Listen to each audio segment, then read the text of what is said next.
All right. Hi, everyone. My name is Jen, and I'm here with my friend Melissa. We're going to be live streaming a fast build of an Ember Octane-Preview app.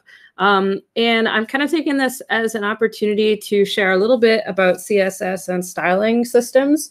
But also, I want to get a little more hands-on experience myself with some new tools, as well as some of the new syntax that Octane brings to Ember. If you haven't heard of what Octane is, it is a special edition of Ember is what we're calling it. So if you go to the Ember website, it's like editions. You can learn more about what an Ember edition is. It's a minor release that brings together a whole bunch of the newest features.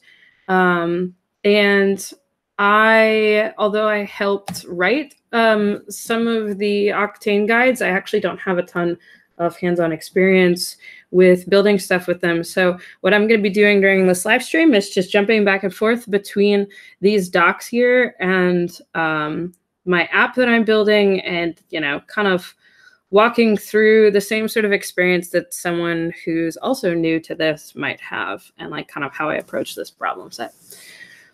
So first things first, let me pull up. So I've generated an Ember app using the Ember CLI commands here, Ember new tech buzzwords, et cetera, et cetera. So a lot of front-end frameworks have command line tooling that kind of scaffolds out all of the files that are in your app. Other frameworks, you have to kind of create that file structure yourself. What this gets me is a ton of files that make up my Ember app.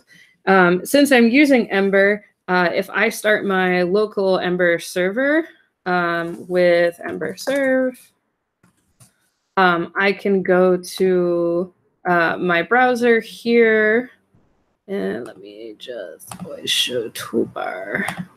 So I can go to the browser here and actually see my app running. What's going on behind the scenes is that it's taking all of the JavaScript files, the CSS, the HTML, and compiling it together into something that the browser can understand. So in Ember, I can use features like native JavaScript classes, which I don't think those work in the browser by themselves yet. I'm not sure. Let's see. Can I use classes? Oh, yeah, 6 classes. That's actually not so bad. Okay, so maybe I'm thinking of like, Internet Explorer. You can't use native classes. BlackBerry browser. Glad I don't have to support that. So I can use, I guess, other features of JavaScript that wouldn't otherwise run in the browser.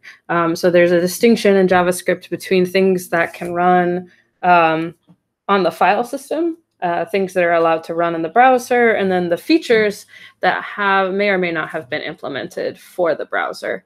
And thanks to the work of a project called Babel, what Babel does is actually a lot of front-end systems will use Babel. Lets you write the cutting-edge JavaScript, but then it compiles into something that even older browsers can also use. In addition, sometimes if you're using different features, you may have to add a polyfill in order to make it compatible for, say, like older versions of Internet Explorer. But all of these open source tools together mean that you can take advantage of some of the latest stuff, but still serve your customers who are running old browsers. So in Ember, we can actually see where that is running here in package.json. Somewhere in here is Babel. Yeah. Babel, Ember CLI, Babel. And if I wasn't using Ember, I might have to install this myself, or I might use like a fast build kit for something like React or Vue or Angular or whatever. All right, so we have our app running locally. This is the new version of Octane, but so far everything looks pretty much the same. So I think what I'm going to do is generate a route. Let's see.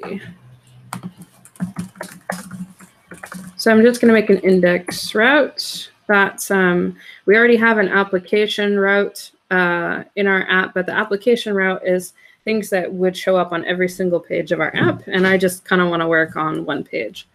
I'm also going to remove the welcome page here. So application.hbs. So we're going to remove here.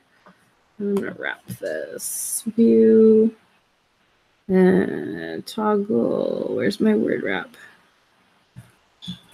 Why don't I see it? I think you can use control, actually Shift Command P. Oh, there and it is. Start.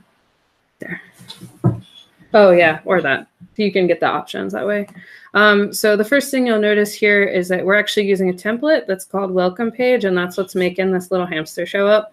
But we're gonna be making some of our own components as we go through this.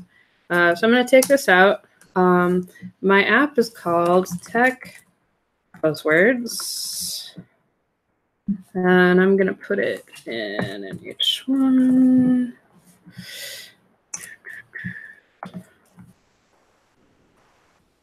Okay, I'm gonna save. If I was writing my own app, I would probably have to stop and restart my local server in order to see this show up.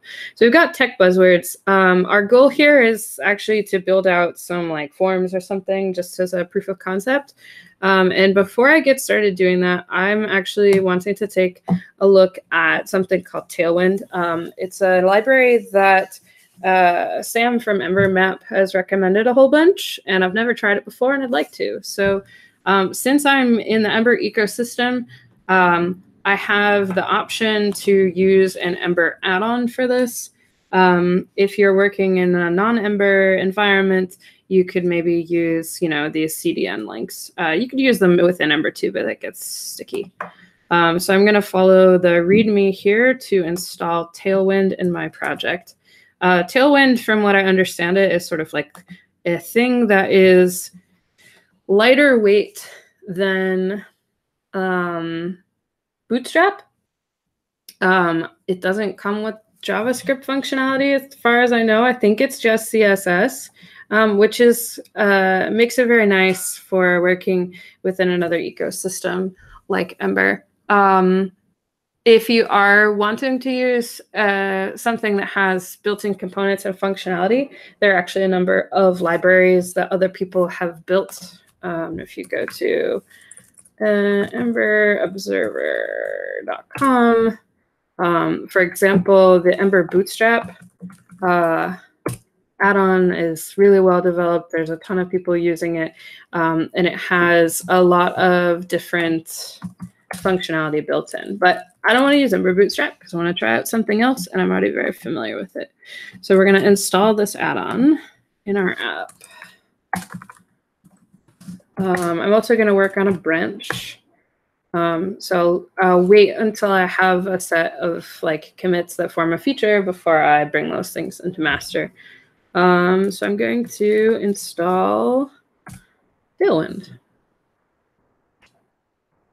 And then it looks like it's going to try and import the CSS for me in my CSS file, but if it doesn't, we can add it in ourselves, it looks like. So this @import is not anything special to Ember. This is normal CSS, how you would link the files together. So in my Ember app, if I wanted to, I could create a new file that's called mycomponent.css, and then in app.css, I'd need to import it in order for it to show up in my build. In Ember, the app.css is included by default in the app, but if I was working in just a plain old JS plus HTML like a single web page, I would need to include a reference to that CSS file within my index.html.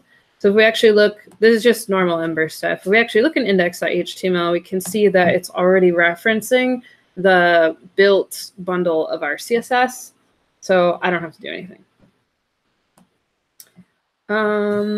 So it looks like, is this done yet? So git diff app styles. So it imported Tailwind for us. So that's cool. Cool. You don't necessarily have to restart your app after installing add-ons, but I always do just to be safe. Particularly if it's something that has changes to the config or things like that, because I've spent too much time debugging when it wasn't needed.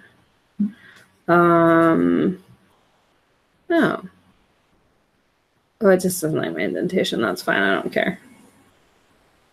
I mean, of course I care. Linting is important. Here we go. All right.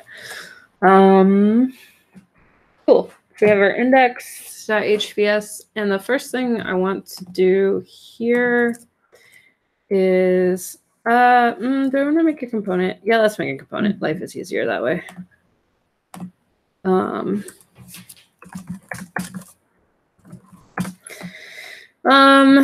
What should we call our component? We can name it anything we want. Well, what is it going to do? I don't know. What do we want it to do? A form? Okay. Can I think? So I'm wondering if I have to use 2-word component names in Octane. Let's see. I don't know if I do. Ooh. Oh, this is exciting. Okay. Hello. Hey, so one thing we notice here is that since we installed Tailwind, it's taken our default styling and made it better. So if we look here in the inspector, we can actually see what kinds of rules are getting applied to the style, and we could mess around with it here to kind of try customizing it to our liking. Okay. So let's go ahead and try. So this syntax is called angle bracket syntax. It's something that's been available in Ember for a long time, but you'll see something similar in frameworks like Vue, for example. If you're used to classic Ember, it's just the equivalent of this, except for a classic component, you have to have, 2 words in the name. So it'd be like my form. Angle brackets can be either like this if you're using something in block form. Block form is if we want to pass some markup of our own to this component and render it later, or you can use this shorthand if you don't really intend to put anything else in it. Okay. And then let's look at our form. So here's where things start to look different than usual Ember. So we'll see here, export default class form component extends component. Now we're in this realm where we're not constructing an object with commas in it. We're actually going to be doing something a little bit different. Let me see. Do we have a component? Define a route. Yada, yada. Here we go. Right. So we're actually going to define some actions. So I'm going to go ahead and throw, eventually we'll need to do an action. I'm going to go ahead and throw this in here. So I'm going to do first Ember actions, but then later on, we're also going to throw in some regular DOM click event actions just for the sake of learning.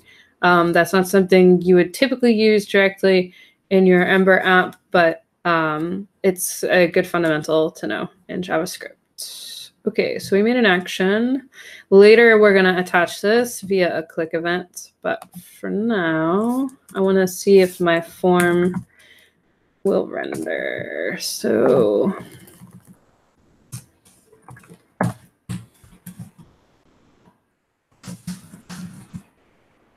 okay.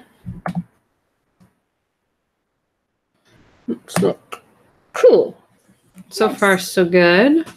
Now I'm going to grab some Tailwind stuff and throw this markup in. What do we want to... Where's the forms? Forms. I love the examples. Do you want this one? Okay. Yeah. Does it have a copy button? New.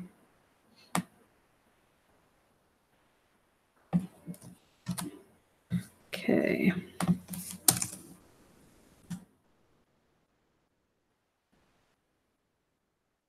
I also want to have just a look here at the README and make sure I'm not overlooking anything that's special or weird.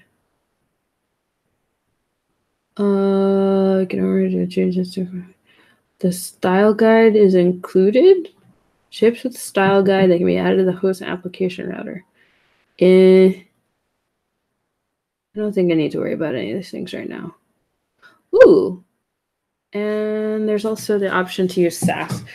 So this would be a good time for us to talk for just a minute about different style sheets that are style libraries, I should say, that are available. So the big ones in front end right now are CSS, which is what we're going to be working in, Sass, which lets you declare variables in less, which might as well be Sass, but it's just used less. I don't know. I used less for a while. It's perfectly fine to keep using, but they're kind of sort of equivalent. And so eventually I decided to go with safety of the herd and just use Sass.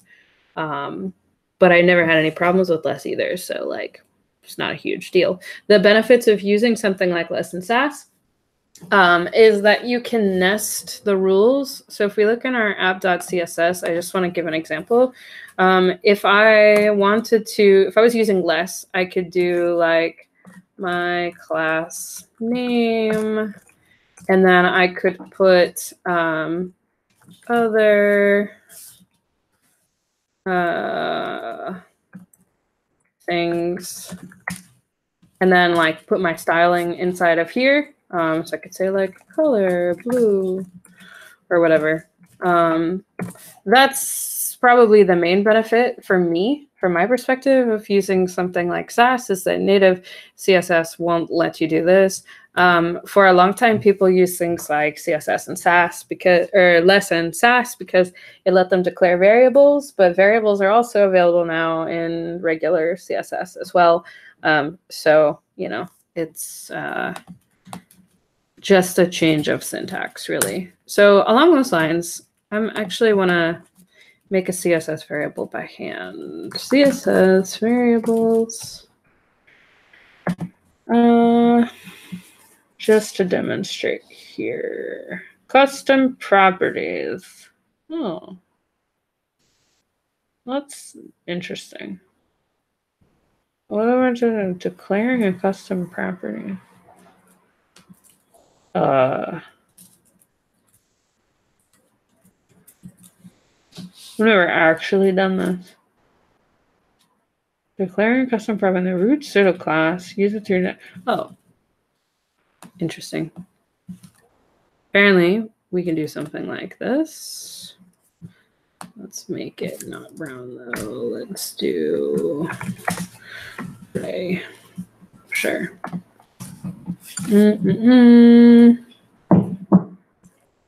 Let's see.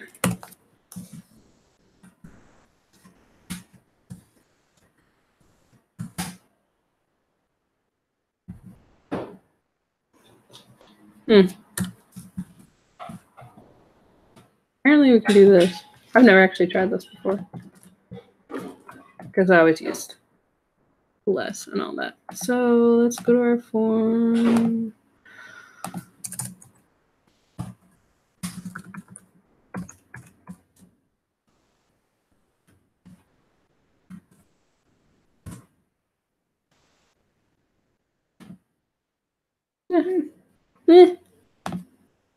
Oh, yeah, there it is. Looks gray. Just barely. You can't really hardly see it. Let's make it something obnoxious. There.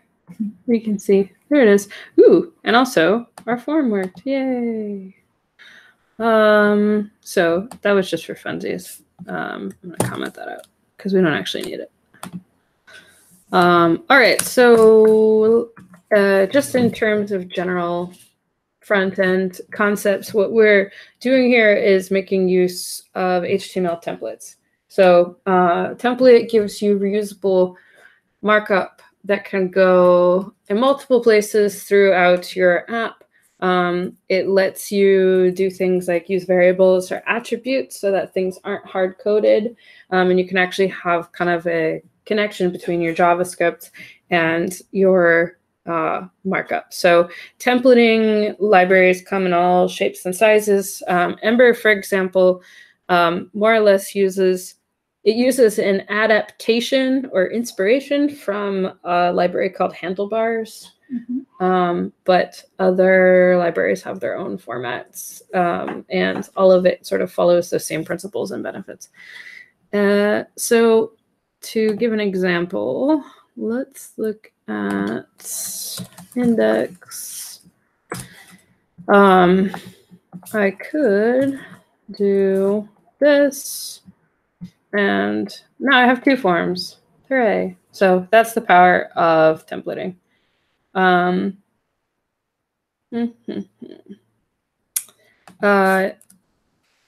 of the other things you can do is we talked for a minute about block form, which is confusing now that I say those words because we have a form and I'm using block form of a component.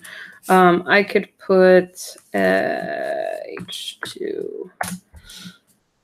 This is my form title. Save that there. And whatever I pass inside of my component declaration, if I use this longer format, this becomes available to me as the yield attribute, or I guess I should say property. I don't know. So we can see here, this is my form title is now available, and I could actually make this, component use custom markup, depending on where I'm using it in my app. So what should we do next? Should we add a click handler? Definitely. Okay. So we made one. I guess let's pass some variables, maybe. Yeah. Click handler first. Let's do variables then. Okay. So I'm just going to hard code a couple things. So in form, we're going to say at, I think it goes like this. Your name goes here. Something. Your name. I'll just use my own name. Okay. Ha ha ha. Okay. I'm going to do first name. First name. And last. First name. Okay. And then over here, let's see. So we're passing this variable through the template. And I think in general, no matter what framework you're using, it's important to have a good understanding of what is in scope. So if I didn't pass these variables to this template, maybe I just use them here. And if I just use these variables here in index.handlebars and I didn't explicitly pass them to form, my form component would have no idea what first name and last name are. And so having good understanding of scope, what is in scope, what variables are available, is important here. So I think I have the right syntax, but I'm actually going to look over here and make sure that my app is not exploding, and it's fine. Yeah. So, oh, nice. Right, so these are my variables. So I'm going to go to my form template, and I'm going to put in input. Whoa. placeholder Jane, blah, blah, blah. So I'm going to say, I think it's value. Mm-hmm.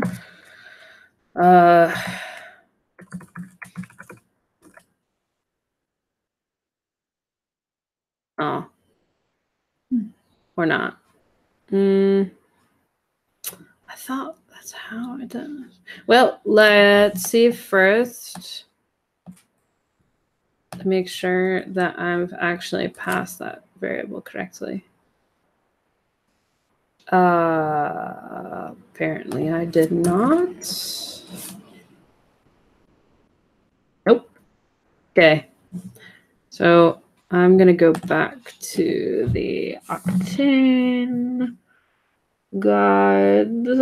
How do I pass variables in Octane? Components.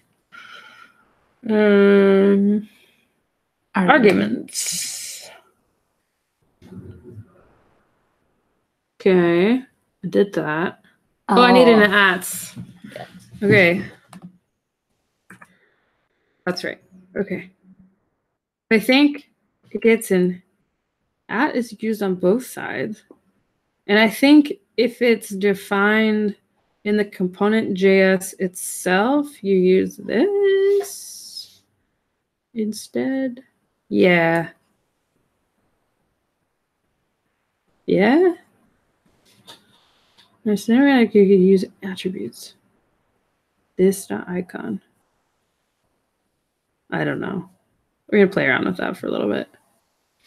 Okay. Oh yeah. Class attribute. Okay. Oh good. Okay. So now I can take this out. Did I have my name in there? Mm-hmm. It is. Well, but it didn't. Oh, because I didn't put the at here. Yeah. Thank you. Oh, go away. Hey, there we go. And then we have value equals at last name. Cool. All right, so let's add an action. So I want to add a button. So I'm going back to Tailwind Docs. Buttons. Button.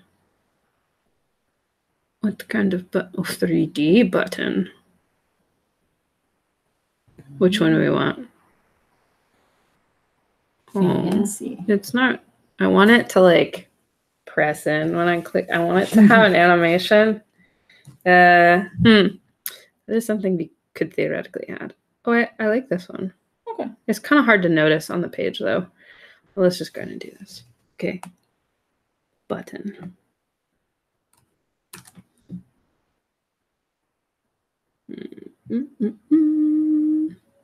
Did I put 2 yields on here?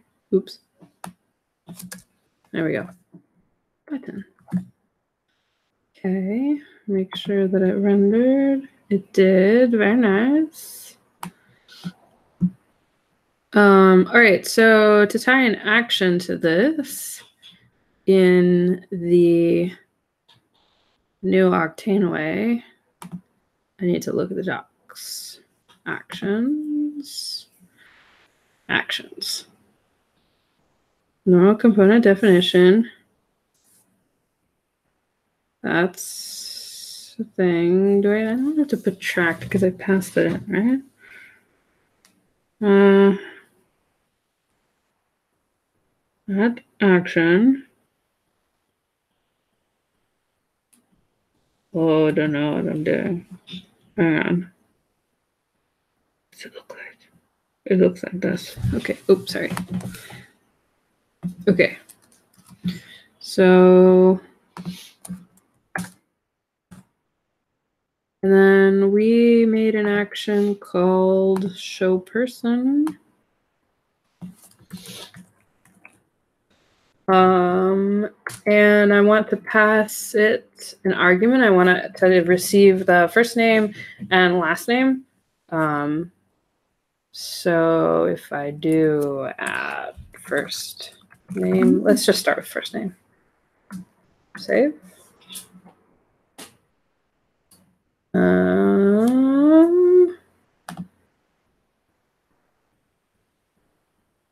Button. Hey, ta-da! Okay, so let's do let's do a native DOM button click just to kind of like, you know, the action. If you haven't worked in Ember, the action syntax, what it's basically doing is creating a click handler that's scoped down very tightly, which is good for your app's performance. If you're coming in from other frameworks or just from building vanilla JS apps, you might think like, what exactly did we do there? What's going on? So I want to just add a click handler by hand, just to show how you might go about doing this. It's also something that, depending on what kind of library you're using, you may have to do some native DOM selector stuff from time to time. So, for example, I have occasionally used obscure charting libraries that require that I, you know, do things like select a canvas element and render my, you know, map inside of it, or maybe the charting library comes with some button controls and I have to tie up the actions to it myself, but I don't actually get to use the DOM elements because they're kind of automatically created by this library and like blah, blah, blah. So I have to select them and look them up. So for that reason, I'm going to go ahead and demonstrate how you would do this. So I'm going to add an ID. You know the difference between classes and IDs? Mm-hmm. Good. Okay. So an ID, there can only be one. There can only be one. Okay. And then the other reason I want to write this by hand is to kind of show the way that the life cycle is done a little bit differently in Octane, because I know it's slightly different and I have no idea what I'm supposed to do instead. Invoking actions. No, I want to know like did render or something like that, or did insert element, I think it is. Adding a point, contextual components, working with the DOM maybe?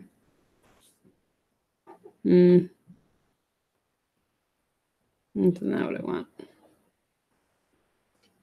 Event handlers, properties, calling methods on first render. So I need to use the did insert modifier from Ember render modifiers. But what if I want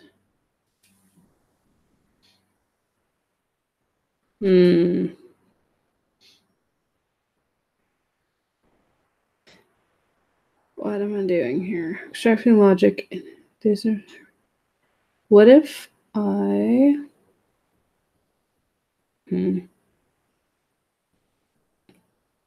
Oh, I get it. Okay. I was overcomplicating this. All right. So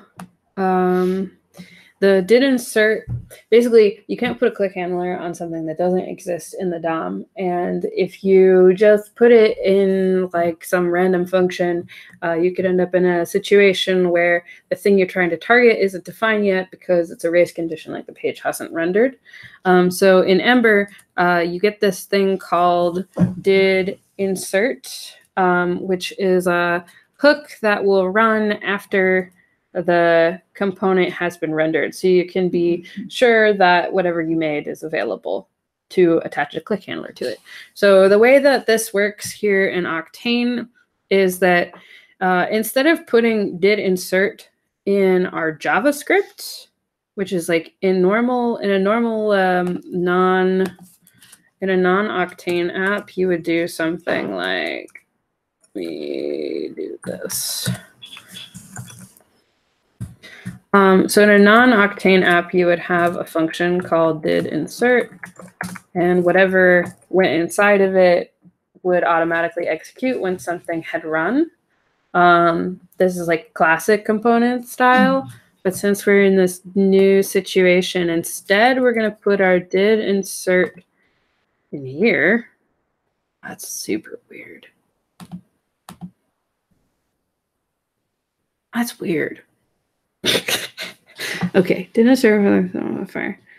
What if I just put it anywhere? Do I need to put it somewhere? Do I have to import this? Actually, no. That's bizarre. Okay. Did insert. Like, does it matter that I'm putting it on this button or no? Did insert. What do we want to call our function?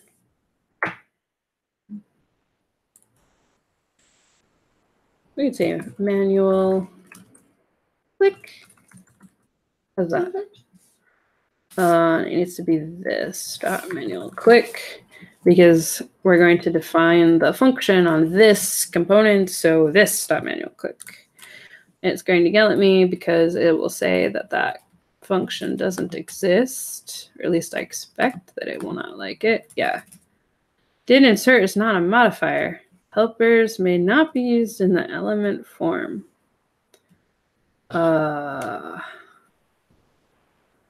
Do I need to import this?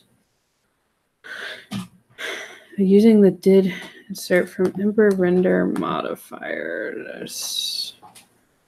Do I need to? Oh, I need to install this. Do I have this already? Render modifiers? No. Okay. So I'm guessing that this isn't part of the preview yet, because for the most part, the preview docs and guides and blueprints and all that reflect things that are already merged into master of the Ember.js project. And the preview, its purpose is really to give people a way to try things out before it becomes mainstream. So Octane is not a stable release. It's like, you know, more like Canary right now. So I'm going to install this, and then it looks like I will just be able to use it, and I don't actually have to import it myself in the component JavaScript. So I'll do that.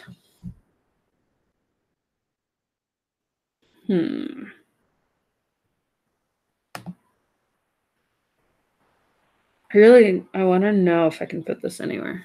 I'm going to find out. Something like custom modifiers. I could write my own things like did insert element. Communicating between elements in a component. Oh.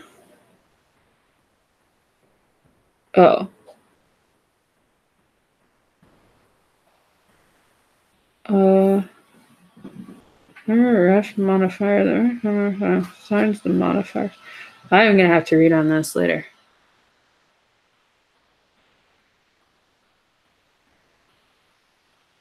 Ooh. That's interesting. Huh. All right.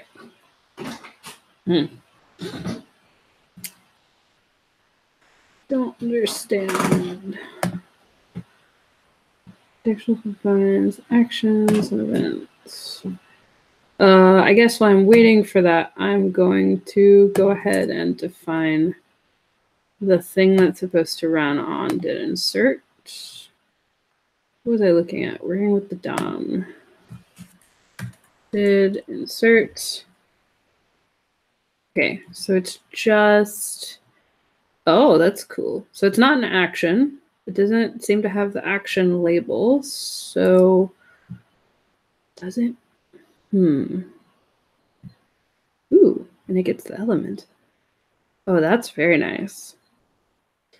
Okay, so didn't, and I called it, what did I call it? Manual click.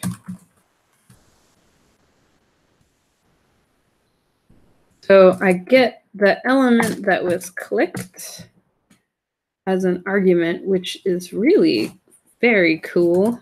So I'm just going to alert elements, and we'll see what we get. That is very strange. Okay. Oh, I made it mad. Okay, so this is an example of I installed a library, and I'm going to restart my server because it looks like it doesn't have it.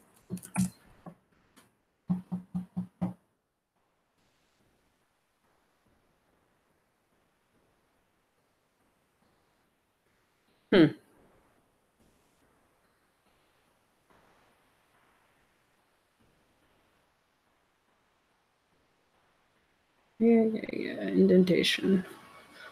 Okay. Oh, that's very cool. Huh. Okay. So, wow. What if I don't want to attach anything? Oh,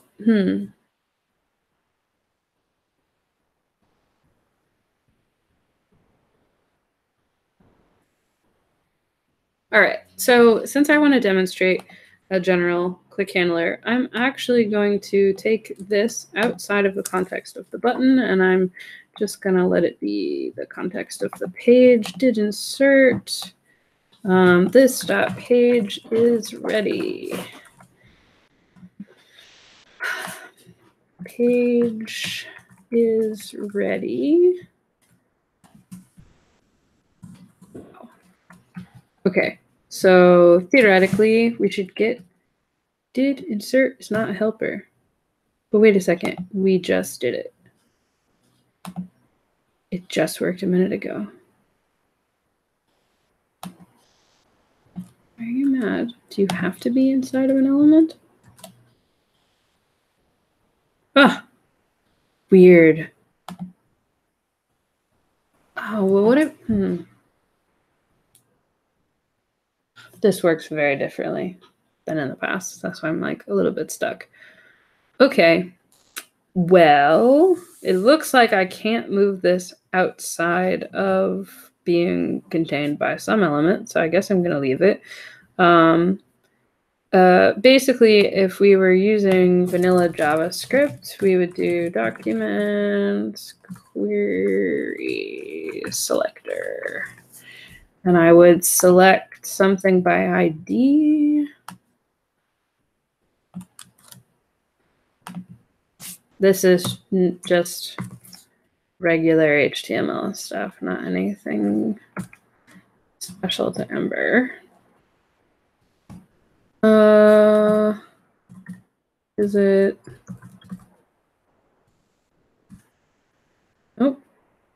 So once you've selected something, you can say what action to attach. And I never remember how to do this. So I learned jQuery first. Did you learn jQuery before Niv? Yeah. So my favorite reference is something called "You Might Not Need jQuery," because all in all, it's like, even if you don't know jQuery, this is a really lovely cheat sheet for the most basic DOM selection things. I think it's just so great. Click. What? There's no click. Come on. Filter contains clone children. Add class. So I spoke too soon. Events. Add event listener, event name, event handler. So we're going to do this. Add event listener. Event name is probably click. Mm-hmm. And my event handler.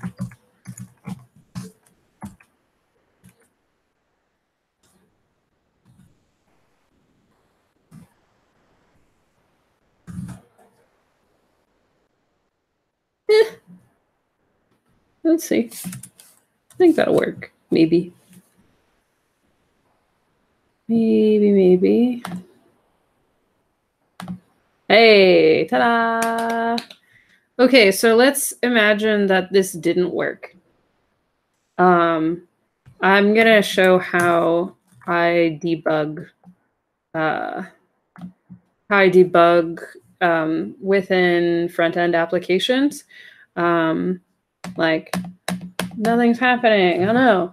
One of the first things I'm going to do if I'm working in just like a plain JavaScript app is actually try whatever command or action I'm trying to do, some minimal implementation of it from here in the console. So I could actually do document.query selector, and like I broke it over here on purpose. So let's have a look here.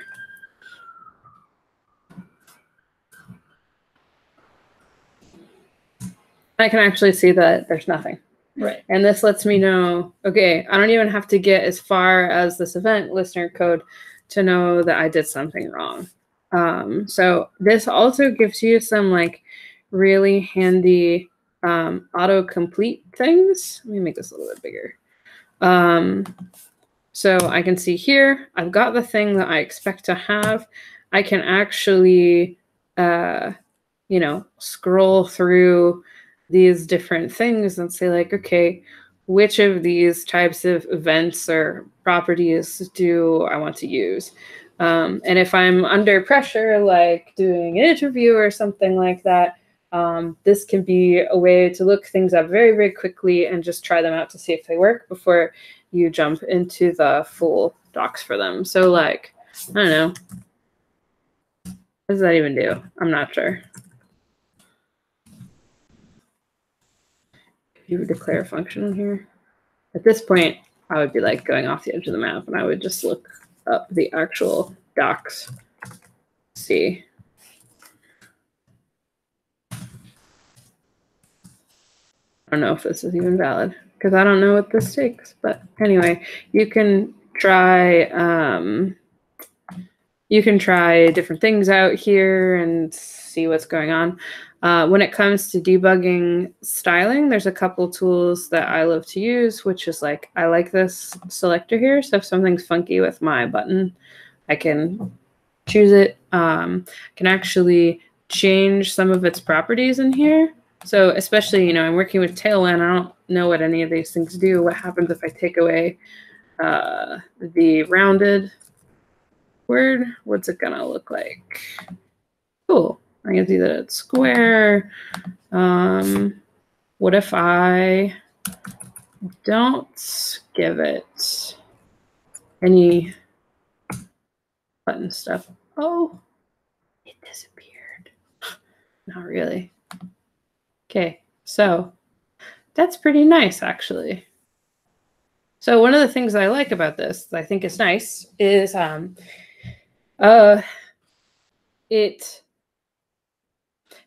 CSS libraries will impose a default onto everything. And so like any button you make is like by default blue. This was a problem, I think, with like early Bootstrap. I think it's been fixed now. So I like that if I remove the color from this button, that it then applies no color. It doesn't have any sort of fallback. And this is great because every once in a while, you just need like a quick hack. And it's great if your quick hacks to add in some special weird styling don't have to involve overriding a whole bunch of other default styles. That's one of the most annoying things. With like really horrible spaghetti CSS. if you do that. That's the worst. And so I could see this coexisting very nicely with custom styles. Like, it makes me hopeful that you could introduce Tailwind into an existing app and have it not totally mangle everything that already exists. Right. I mean, there might be some namespacing problems, but I don't know. So another one of the reasons why I like using a CSS library for the purposes of like interviews and like homework assignments and things like that is because when you start out at a new company, chances are, you're not going to be writing their CSS from the ground up. You have to learn to exist within the environment of things that are already created. And if someone can use a library like Tailwind or Bootstrap or whatever effectively, then that in and of itself is a skill. Like, it's also a skill to write your CSS by hand. That's like an important thing to be able to do. But how do you learn what other people have done and reuse it and like recycle and keep things maintainable? Those are really important as well. So, any questions about Tailwind, CSS, styling? We did a little bit of DOM selector stuff. One thing that might be interesting is how to pass elements from one component to another. Okay, sure. How to pass elements, like HTML elements or variables? Variables. Okay. Yeah. So let's. And what if we had nested components? Yeah, right? Yeah. And also sibling components, how they interact. Sure. That's a good question. Okay. So in that case, what I'm going to do is break our form. I'm going to get rid of this because that was not. Just going to back that off there. We don't really need that anymore. And I'll just comment this out in case we want it for later. Actually, I'll comment out the other one too, because why not? I also am going to commit here because things are like in a working state. Do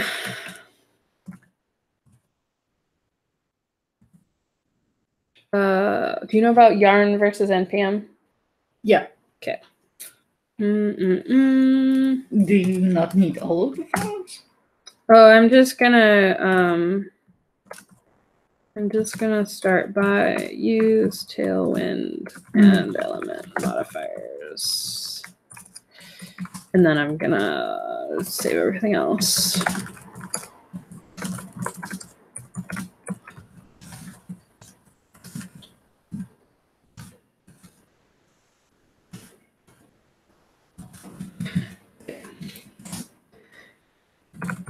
Cool. All right, so nested components. So I think what we will do is make this button perhaps be a nested component. Yeah. And use it for the form submit. Yeah. I actually don't know how to do typical submit actions. I usually don't use them in Ember. I feel like I'm supposed to. But essentially like the same functionality. Like, so in native DOM stuff, if you do the submit, then you get automatically all the things from the input boxes. But like, I don't usually build these super layered forms. I don't know. Could be handy. Okay, so let's make a component.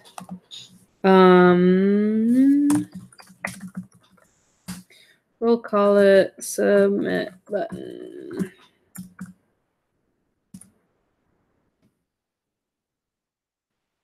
And then I'm going to take this.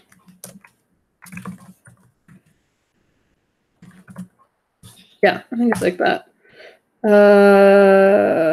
And then we're going to pass. show person equals this dot show person, I think.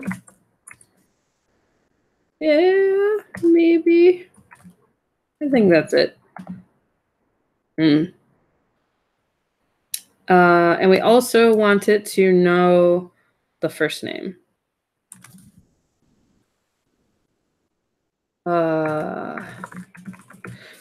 Yeah. I think, ooh, it doesn't like it. I don't know. Let's try that. That syntax highlighting is suspicious. I guess it's not. So one of the things we'll notice here, this is like one of the newer features of Ember, which is that the syntax around the component attributes, properties. I think I'm supposed to say properties. There's a semantic difference between attributes and properties. I think an attribute is like the value of a class or like some data tag, or like it means something to do with the DOM, versus like if you say property, it's more generic, like JavaScripty sort of thing. So one of the things you'll notice is the syntax tells you where the variables are coming from. So if something has a this in front of it, it means that it comes from this component, so like form.js, versus when it has the at in front of it, it means it's something that's been passed in from the parent. And so you can know whether what you're looking at is a variable that component owns, or it's something higher up the chain. So I think it probably should look like this. Yeah. Am I gonna have to do anything weird? Anyway, let's find out. Did we create those submit button? Yeah, we did over here, Ember G component submit button. And so we're just gonna go throw.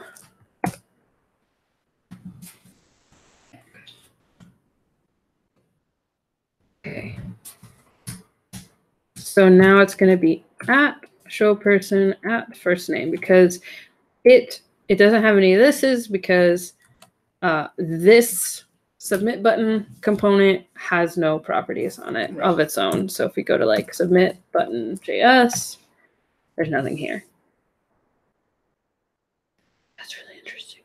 Oh, side note, if you already know Ember, this is kind of an interesting thing. It says import component from @glimmer/component.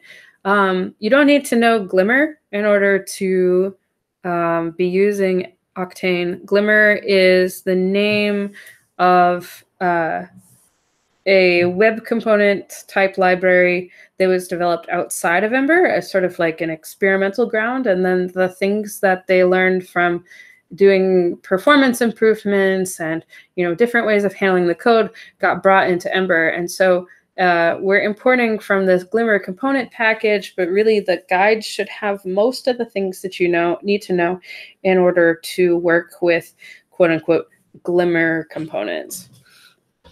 Right, submit button. Okay, let's see if it's gonna yell at me. Oh, nothing happened. The action, this dot show person did not exist. Wait, didn't I?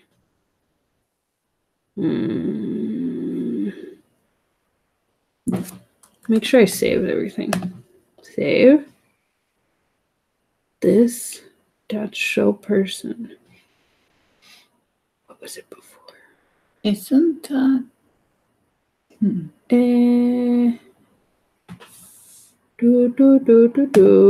Gonna refresh my page just to be sure. Doesn't like it. Where is show person declared? Here. So this is the form. Then we pass show person to our submit button, but it doesn't know what it is. So I'm going to go back to the guides. And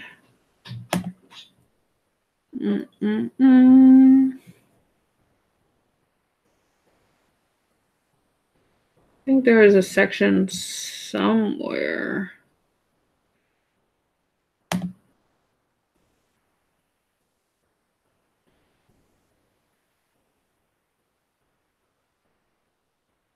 That's not what I want.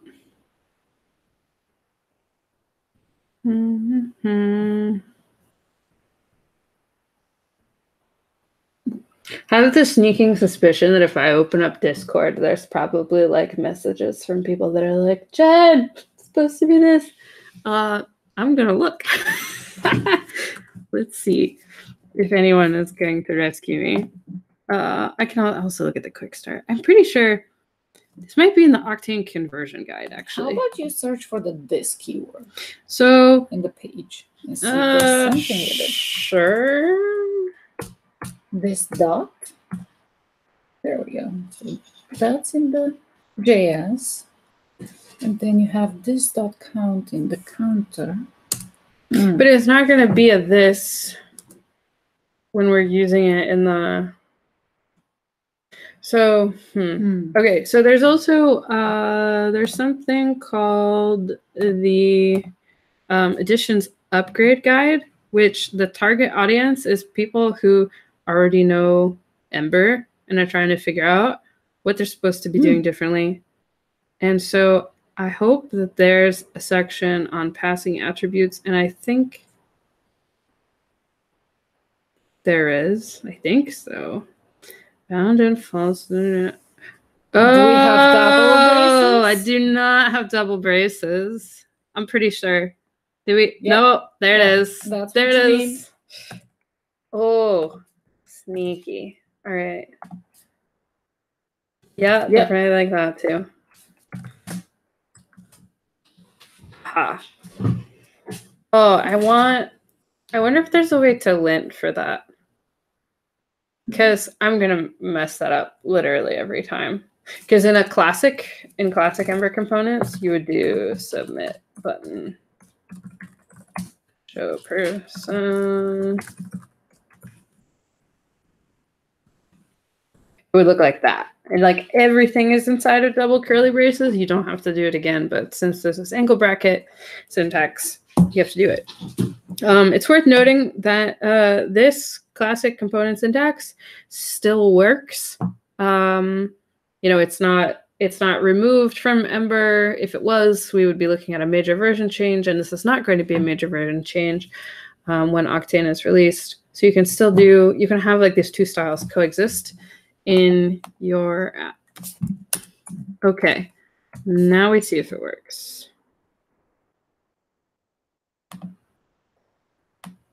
Yeah.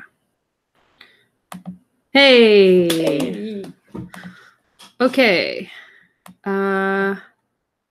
Cool. There's one thing I want to actually do before we move on, which is anytime you're building forms, and if you're going to be concentrating more on front-end development, it's important to be aware of accessibility.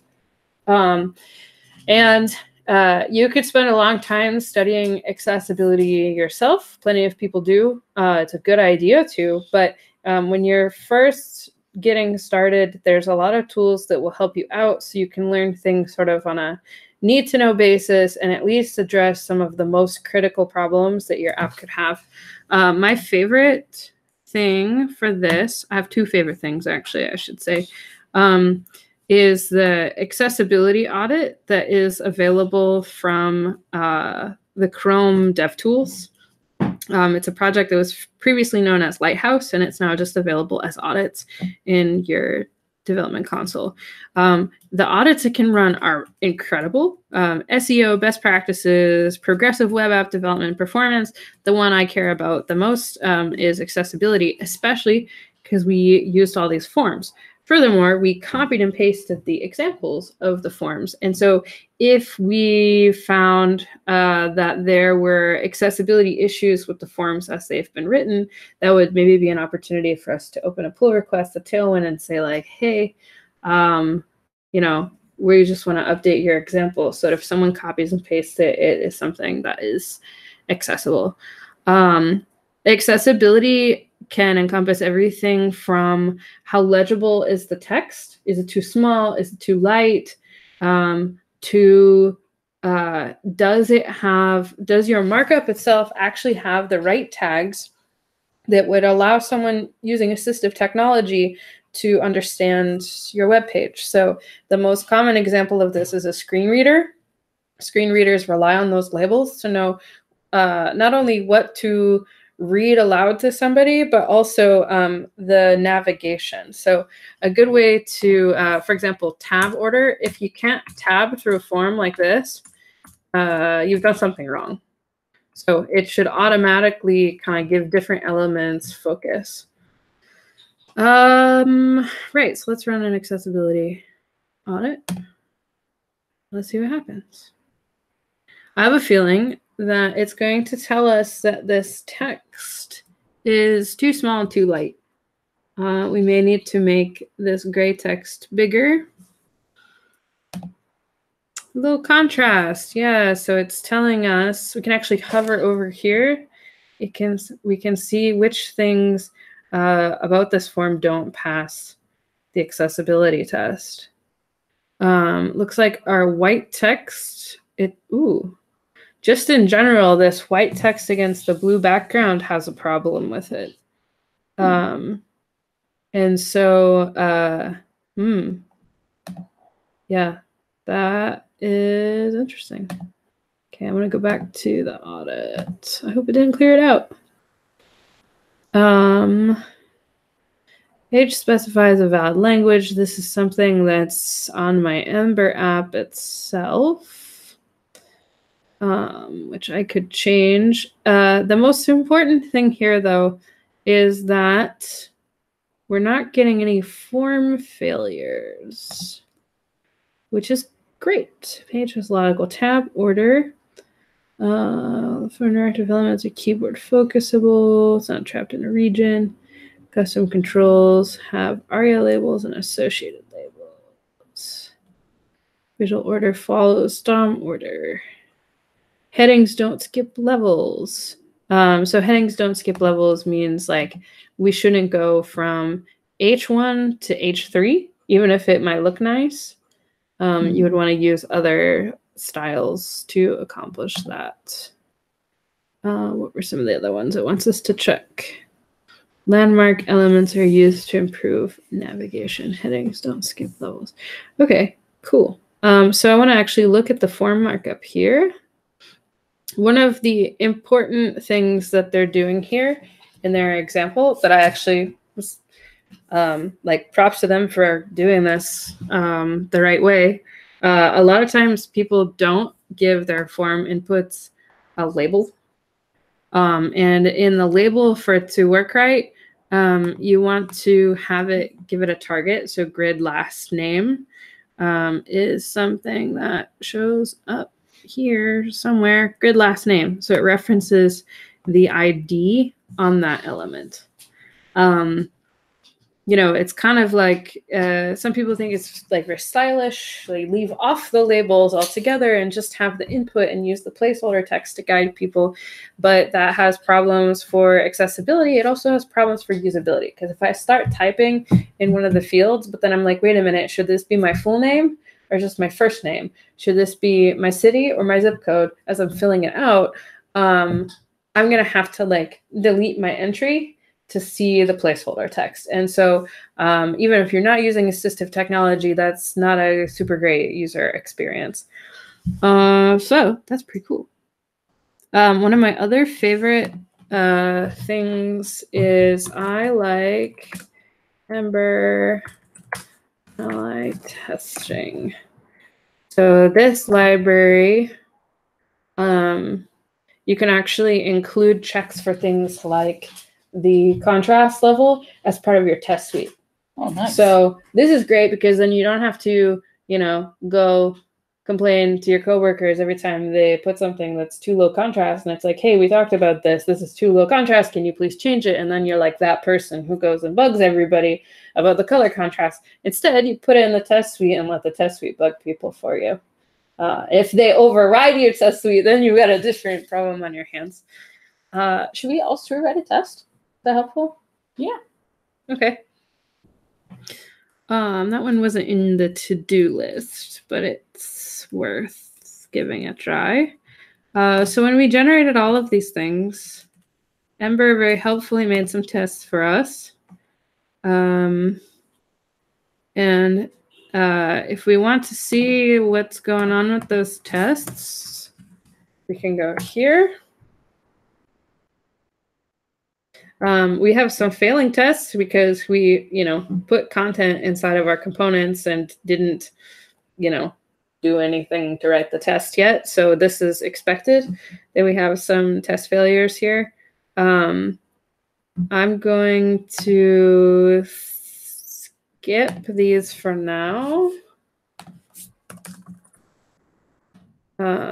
Because I actually want to write a different kind of test than these.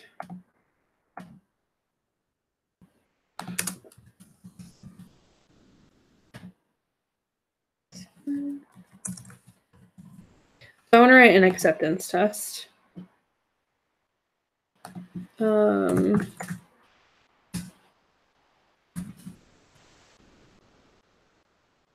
remember the name of it.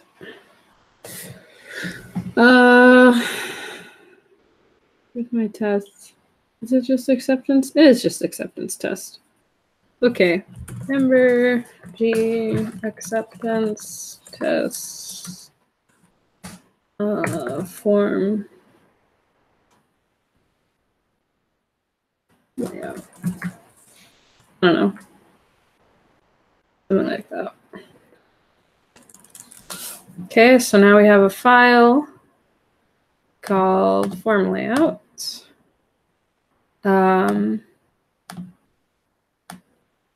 We're gonna have it just visit our home thing. So this says what route to go to. So if we had multiple routes in our app, that would go there.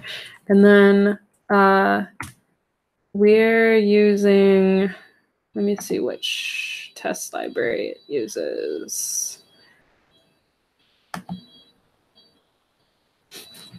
Will you close that window? What even is that sound? Thank you. It sounded like the batteries in someone's car had run out, and also their car alarm was going. Like it was, it was degrading. Okay, so I want to see what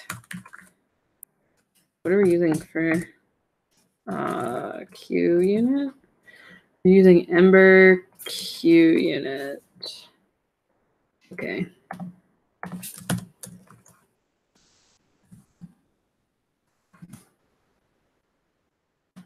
So I'm going to look up the test helpers. Wait a second. What?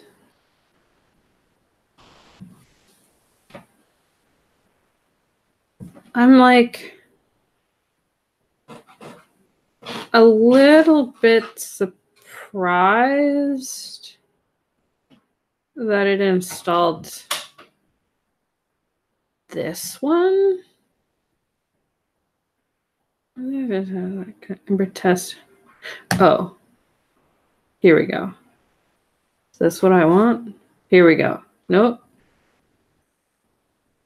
API reference. Okay. Okay. So we could do, I don't know. We can do something interesting here. Query helpers. We're going to use find as well. Current URL render. Wait for is settled. I also really like to use a library called Ember test selectors when I'm writing acceptance tests. So one of the, I would say like a lot of the main challenges of front-end development are about scope. Like what is it something's job to know? And if you start using classes to do your styling and then also rely on those same classes to make your test suite run, you can end up in a weird situation where, like, you know, you're working on changing some styling things and you inadvertently break your test suite. So I like to use Ember test selectors because it helps to create a divide. That way I'm not relying on CSS classes, I'm not relying on IDs. And if I'm working with a designer, for example, and their job is to add classes and make things look nice, it's not going to interfere with the JavaScript functionality of my app. Like, they can feel free to move things around and delete stuff, and, like, you know, it's not going to have a negative impact. So I'm going to install Ember test selectors because what it lets you do is you can add these types of identifiers to things, this data, test, resource, for example. And these are available to your test suite, but they're things that aren't going to show up in the DOM when you've built your app for production. So it's not going to clutter things up. It's only in your test suite. How are they excluded? Who excludes them when we get them to the production? The way that that's done is Ember uses something called Broccoli to do a lot of the, like, changes and manipulations to what gets included in a build and what doesn't. So my guess is probably that. By using this add-on, they're taking care of it for us somewhere. And so that might actually be an interesting thing to look at some point, is to see, you know, here, strip test selectors. Nice. Huh. Now I'm curious. Is that strip test selectors? Wait, where does strip test selectors come from?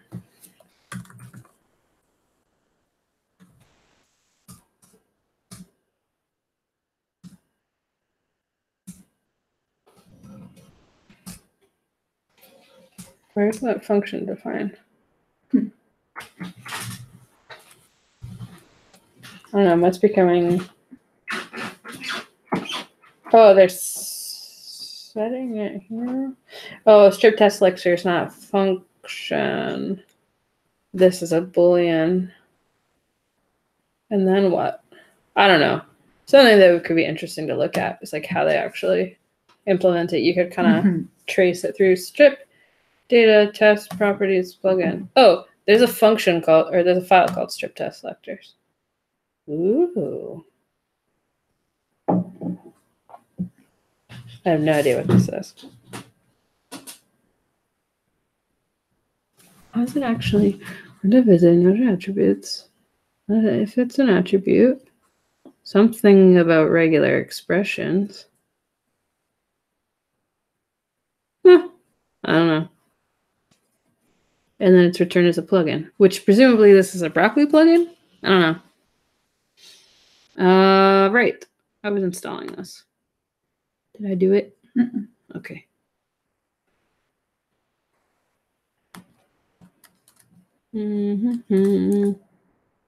So Ember comes with QUnit installed by default.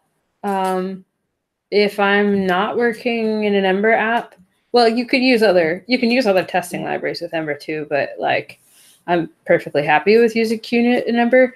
But I really like Mocha and Chai. Have you worked with those before? We can take a quick look at them after this as well. Chai is especially really beautiful. Maybe while this installs. So Mocha is the test runner. So some of its jobs are to look through the JavaScript project and find tests to run. I think it usually relies on whether something has the name test in it, about whether to include a file as a test. It also provides some hooks for you.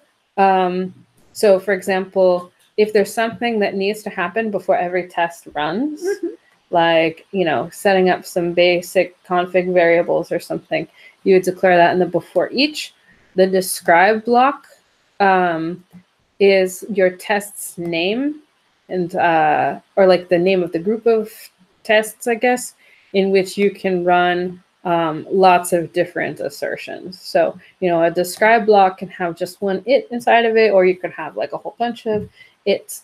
And then there's also hooks for like the teardown, so that if you've set some variables up, that you don't leak state between tests. You actually can like get rid of them. There's also some nice like async handling help within Mocha. And then I'll show you Chai.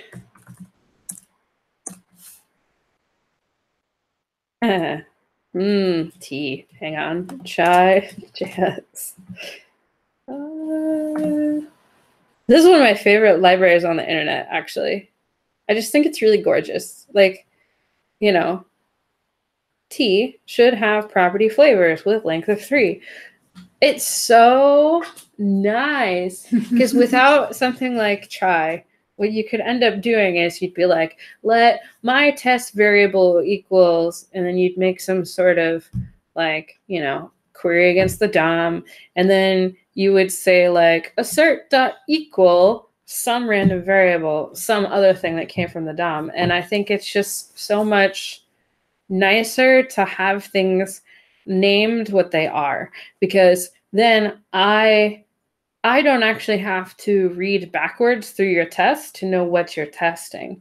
I can actually read this like I would read a sentence. It's almost like it's documentation and your assertion at once, which is really fantastic.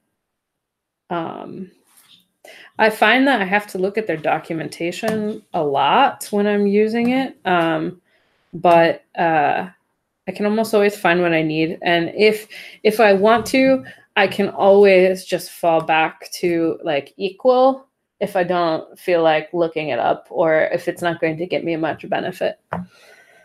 Yeah, so let's try. It's so nice. We could use Chai if we wanted to. Okay, so we installed test selectors. So where did they go? Ooh, that's nice. I lost them. Here we go. Test selectors. So now we can just do something like this. Let's have it look, I don't know, should we have it look at our button maybe? Submit button. Okay. Post. Is post an important word? It's just data test, yeah. Data test, submit button. And now in our layout test, we can have it look for this. Needs to be in quotation marks. And then I want to look at my, I could do a click, I don't know, click. I really want an example. Oh, I could just do, instead of find, I'll just do click.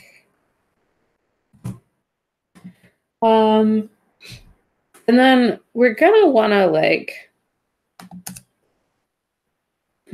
so we want something to happen that we could actually test for here. Right. So I'm actually gonna just do a little like,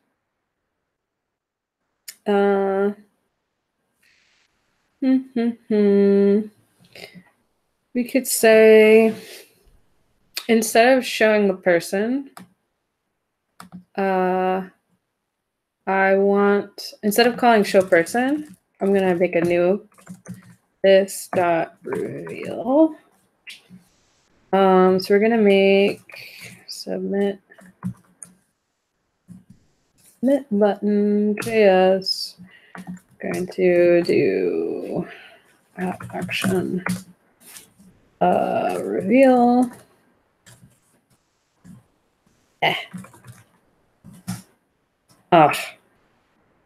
K2 reveal. No. See, that's not what I wanted. Go away. Okay, reveal.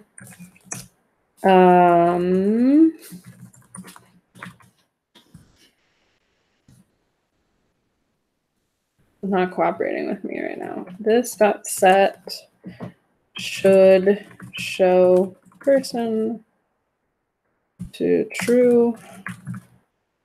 And so then we have, do I need an attract? Maybe.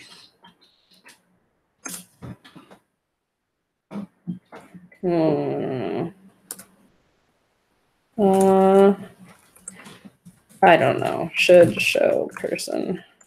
So I don't know if I had any of the tracked. I would have to go back and read the documentation on tracked. There's basically like in Ember in the past, you had to say in a computed property, you had to specifically say which properties to watch. Now there's this thing called tracked that's like, it's not really accurate to think of it as a replacement for computed properties. It's more just like a different way of doing the same thing. It's sort of like skis are not a replacement for a sled. They're like a different way to get down the snowy hill. So I think I maybe need to do something like this. I don't know. And then over here, I'm going to do if should, what did I call it? Should show person. I'm gonna do first name is here. Oops. And I'm gonna put this in a div because why not?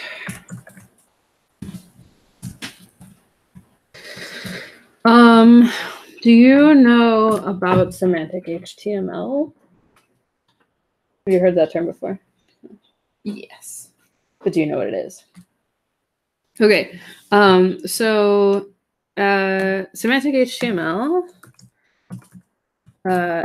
is semantic HTML. Something that's important, again, for accessibility reasons, but also for code maintainability reasons. A lot of times, if you look at people's code, you'll just see a whole big mess of like H1s, like headers. You'll see divs, you'll see spans. And then like, that's it. Or like inputs, maybe. Mm-hmm. The thing is that there's a ton more semantic elements available. And if you use them, it has benefits for your HTML's readability, as well as, again, those screen reader roles type benefits. And it, I don't know, that's pretty cool. 100. Yeah, most people have, but because like header footer is like pretty frequently used. But there's a whole bunch more like figure, article, section. There's like all kinds of stuff. I've used section a lot. Yeah. I don't know. They're nice. Anyway, semantic HTML. Okay, so I'm just going to still use div here, though. So first name is here, and then I'm going to close my if statement. You can use logic in templates just the same as you could in regular Ember. And I think most frameworks offer something similar to this. So when we set this reveal first name, I'm going to reveal should show person true. So I want to see with my eyes that this works before I try. Well, no, I guess that's the point of running a test. I don't know. Do test-driven development. I need this, and I'm gonna put it over here. Where's my button? I need to import action. There we go. Action is tracked. I don't know. I'm not entirely. Why are you angry? Oh, tracked is. Oh, it's because it's. Oh, it's imported from Glamour components. Interesting. Okay. Cool. So maybe that will work. So, and I want to add a test selector.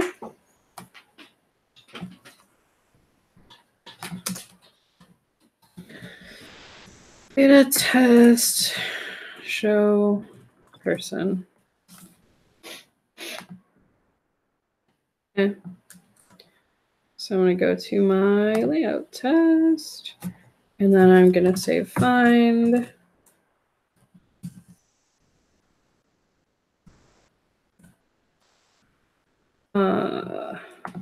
Say let person text equals. I think we do assert. Okay. I don't know. Oh, I need to import. Click. What do I import it from? Is the question. Extracted from the original Q unit. No. So I was using Ember test helpers directly. I thought. I don't know.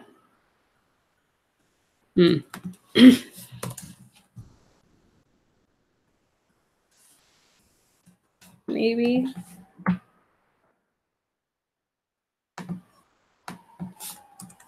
Don't need that. Okay. I don't know. I have doubts about this. Okay. So I'm gonna go over here. We're gonna run only our acceptance test. Go.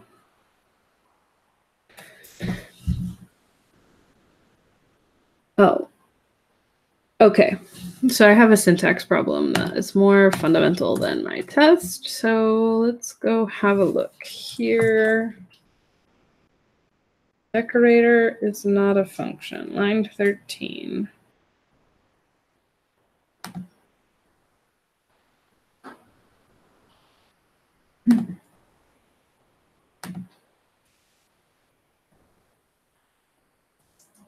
Did I do something different here than I did in the other place? Let's see.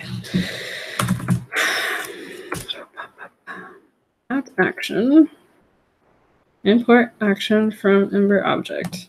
Import action from Ember object. I'm going to take out this tract just because I want to see if that is my problem. Okay, so it doesn't like tract.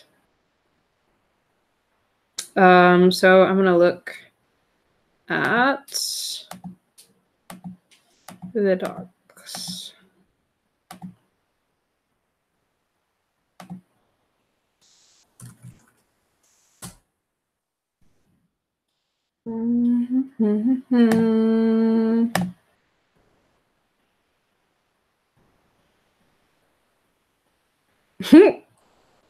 My name, I didn't put this in here. That wasn't me. Import tract from, oh, wait, oh, maybe, let's try this. Maybe it just means a little something else. Tract.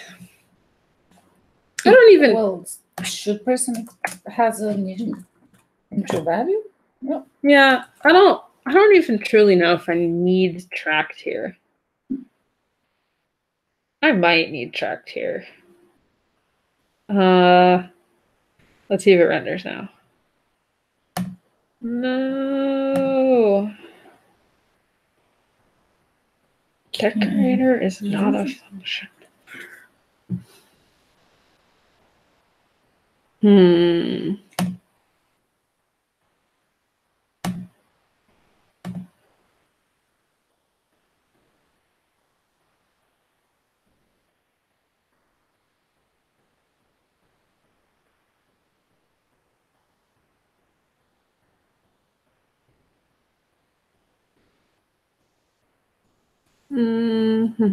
Oh, it didn't do my import right.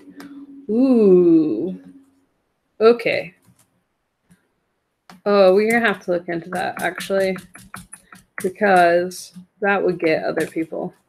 So I used an auto import feature, a VS Code from the Ember language server, and apparently that is not what it's supposed to be. So, yay! Okay. The click is not a function. Great. So my test still is not right.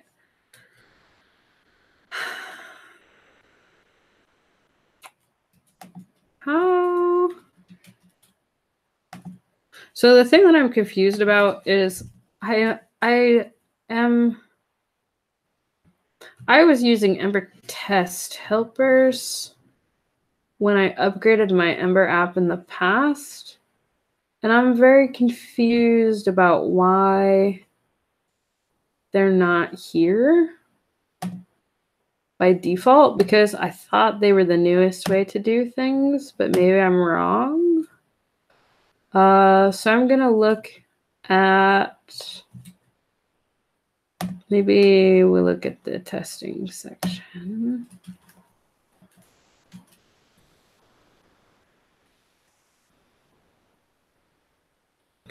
Click from Ember test helpers. Was test, there's no test helpers here, are there? Test helpers. I wonder if this is left out of the blueprint on purpose or not, but I will go find out later, I guess. I don't know. Ember Q unit. So let's say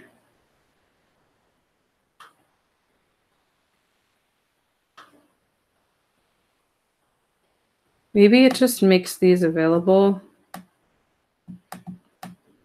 somehow auto-magically.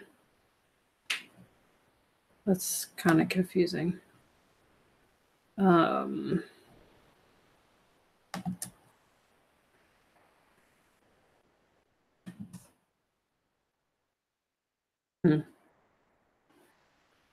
Okay.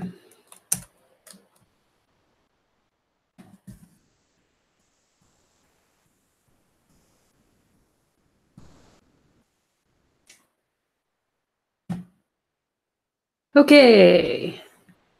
Cool. So expected argument to be truthy, and it was null. So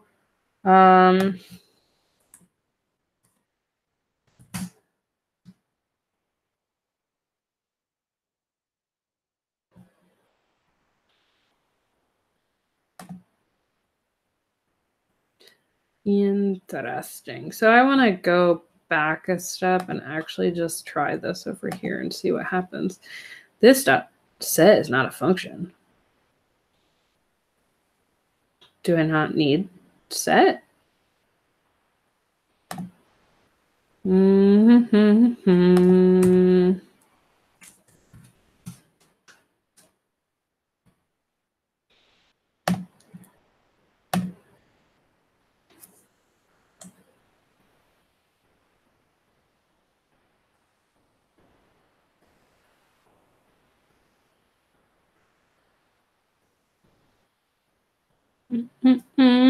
That's not what I want. Actions and events.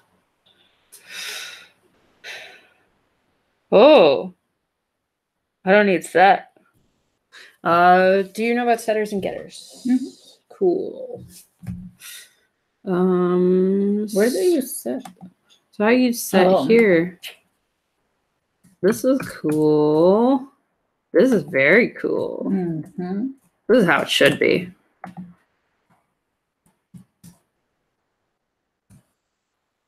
Ooh, this is exciting. This is my favorite thing so far. Hey, my test passes. Yay. It works. We did it. Yay. All right. Is there anything else you want to talk through or ask about before we stop the live stream? Because I'm hungry. No, I think we covered a lot. Okay. So in conclusion, hopefully this helps to kind of benchmark a little bit of what the experience might be like for someone to use Octane if they already know Ember. Obviously, I have more familiarity with the docs, so like I have some instincts about where to look and within the guides, because I reviewed a lot of these articles, a lot of them written by Chris Garrett, who's also someone who's helped to bring some of these features themselves in. So like I've read these, but they didn't. Things like this don't stick until you try them yourself. So if you are wanting to give Octane a try and you want to get oriented to kind of this knowledge of like, what do I need to pay attention to that's different? The place you really want to go is visit the preview guides, which you can get to from emberjs.com/edition/Octane. Has links to all of the things that you can try. But this guide here tells you everything that's different, why it's different, and gives you some before and after comparisons so that you know how to like translate your previous knowledge into the new format of doing things. So that's it. If you listened in, thanks for hanging out, and let me know if you have any questions. I'll be on Discord. My username there is Jen Weber. You can @ me from the help channel or whatever following this live stream. If it's not today, I would say don't necessarily @ me, because there's a ton of other people who are around in that channel who could help you out. If you @ me, they're going to wait for me to show up. So feel free to post your questions and help. There's a lot of people who are taking this for a spin and can get you on the right path if you get stuck on something. Bye. Bye.